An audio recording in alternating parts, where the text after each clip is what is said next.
Dan Savage, thank you so much for joining us today in the Emerald Media Group. So, sex in college. Let's talk about that. College is where you're first, if you're lucky enough to go to college, you're kind of freed from the crushing expectations or assessments of your family, but also of your peer group. You get to recreate yourself. You get to find new peers, maybe less people that you're just thrown in with together, like in high school, and more people that you actually feel some affinity for. And a lot of people find themselves sexually in those first years of college. And that's a really important process. You want to know who you are sexually before you settle down with someone, because you want to find someone that you're a good fit for and who's a good fit for you.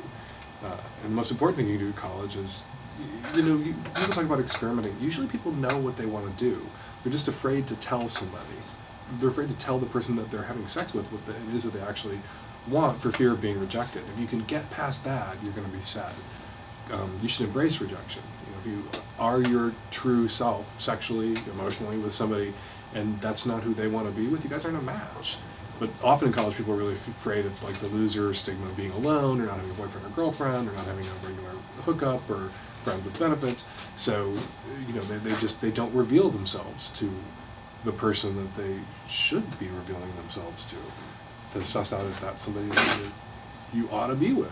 Right. Do you have any advice for, young couples or students or whomever wishing to fulfill certain desires with their partners, but communication sometimes can be an issue? Well, if you have kinks, the problem that people have with kinks when they roll them out is they treat the disclosure like they're telling this person that they have cancer.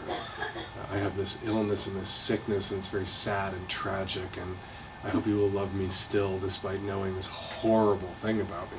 And that's the wrong way to do it. You want to roll your kinks out like it's Christmas morning, and these are your presents, and being with me means we get to have these adventures, and we're going to do these amazing, fun, crazy things that I like. And now I'd like to hear what amazing, fun, crazy things you like that you want to experience. Let's make those things happen for each other. And if you present it like it's leukemia, your partner's likely to react. They'll mirror your demeanor and your tone and how you seem to feel about it, and they'll react maybe with concern or alarm. But if you roll it out like leukemia, they're going to act like you have cancer. If you roll it out like it's Christmas, who doesn't like Christmas? Who doesn't like Christmas?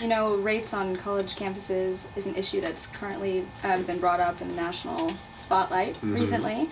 And in your opinion, what's the best way to educate about and begin to perhaps remedy the issue? It's almost a little late when you get to a college campus to start reverse engineering all the men who have arrived with a sense of entitlement or cluelessness. We need sex education beginning in an age-appropriate fashion, beginning very young, 5, 6, 7. We need to create a culture of consent. I totally support the whole notion of yes means yes as opposed to no means no, that sex and sexual activity should be opt-in, not opt-out. It's not on the person that you're climbing on top of to raise their hand and say maybe not. It's on you to make sure that they want you climbing on top of them and to get that yes. But to really hammer that into boys, that yes means yes, and you have to, and a culture of consent. And this is, I don't want to I'll get yelled at and screamed at, but I don't want to make it sound like boys are the ones we should be most concerned about in a case of where someone's been sexually assaulted, where the boy is the perp, or the abuser, or the person who committed the assault. But it can screw his life up too. So we should be telling that to boys. We have a culture that encourages boys to wheedle and to pressure and coerce, and we call that seduction. We have movies and film that make that seem normative and like a dating and mating success strategy. And what happens if that goes badly is the boy gets expelled, the boy goes to prison, the boy has a stigma attached to him too, and rightfully so. But it's not going to be good for him either. And we should impress that upon boys. There are 150,000 It Gets Better videos now. There are It Gets Better projects in 12 countries. One just launched, independent affiliate, just launched in Austria. It's saved lives. We've heard from thousands and thousands of kids. Somebody approached me in a restaurant in Washington, D.C. 3 days ago in tears because the It Gets Better project saved his life. He couldn't believe I was in this section. And that's very gratifying. There have been other suicides, which is devastating. Nobody writes newspaper stories about the kids who haven't killed themselves, though. I wish they would, and they should. But I think the most important thing that the It Gets Better Project did for LGBT youth was put it into the culture's head, force this reckoning where the culture had to face up to and admit that queer children existed, that we could no longer be in denial about the existence or the pain of queer children. The pretense used to be that queer people jumped fully formed into the backs of gay bars at age 21. There was only gay adults. There were now gay 9-year-olds or gay 13-year-olds, and we know that that's not true. And what the It Gets Better Project did was the phenomenon it became forced people to face up to that fact. There are queer kids out there. They're suffering. They're dying, and one of the things that's killing them is this refusal to acknowledge their existence. And a lot of people step forward to acknowledge the existence of queer kids because of the It Gets Better Project.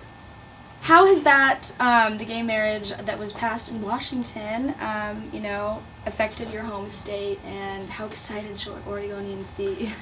When other people are free, you're free, so I think queers who wish to marry should be excited, and straight people who wish to live in a world where all people are treated equally should be excited about marriage. I know that it was a really big deal in Washington State. Terry and I, as one gay couple, were really thrilled to finally live in a state where we were fully enfranchised citizens, and now to have those same rights at the federal level is really meaningful. We need to fight for the rights of all people, all different sorts of family structures and different kinds of relationships, but as queer people, historically, our families of origin, our biological families, have been hostile to us. And there are many queer people out there who still, their families are homophobic or transphobic and hostile to them. And to not have the power to declare your next of kin, to not have the power to select the person yourself that is the most important person to you on earth, that is your closer than blood relative, is very problematic for queer people. Marriage rights are a social justice issue. There are so many cases of people who've been together 5, 10, 15, 20 years, and then one partner gets sick, and suddenly biological family, parents who are estranged from the sick person, turn up and have the partner of 20 years thrown out of the hospital, thrown out of the house that they shared. And to be queer and live in a state where that can't happen anymore to married queer couples, because you have this power now to pick your next of kin and not have a homophobic next of kin imposed upon you just by biology, is wonderful. And queer couples in Oregon shouldn't have to wait 5 more minutes for those rights. Best piece of advice you could give to college students, sexually... Be who you are. Look at your queer friends who give themselves... I went to my mom and dad when I was a teenager and said, I put dicks in my mouth. There's so many straight kids who have a problem saying to their peers, their partners, who they really are sexually. And they're so fearful. Half the mail I get from young straight people is about that issue. For gay people, it's about kink, it's about certain sexual practices or desires, or desire to be in a non-normative heterosexual relationship, which means do something in addition to or in place of just vaginal penetration. And as a gay person, you're in this unique position to pat straight people on the head and say, it's okay, tell them. Because we're not afraid of those things. Gay people aren't afraid of kink and sexual variance and variety, because we went to our mom and dad and said, I put dicks in my mouth. And after you've told your mom and dad you put dicks in your mouth, to tell your boyfriend that you want to get tied up, or you want to tie them up, or you want to get peed on, or you want to cross-dress in a canoe in the creek and fuck there, those are molehills compared to telling your mom and dad that you're a cocksucker, right? But for straight people who never had to come out as straight and shock and appall all of their gay parents at that moment, to tell your partner that you're not normal is terrifying. And a lot of straight people waste years not being who they really are sexually because they're afraid to tell the truth. And don't waste that time, particularly when you're young and hot. Don't waste that time. All right, well, great. Well, thank you so much for joining us today, Dan. My pleasure. Yay.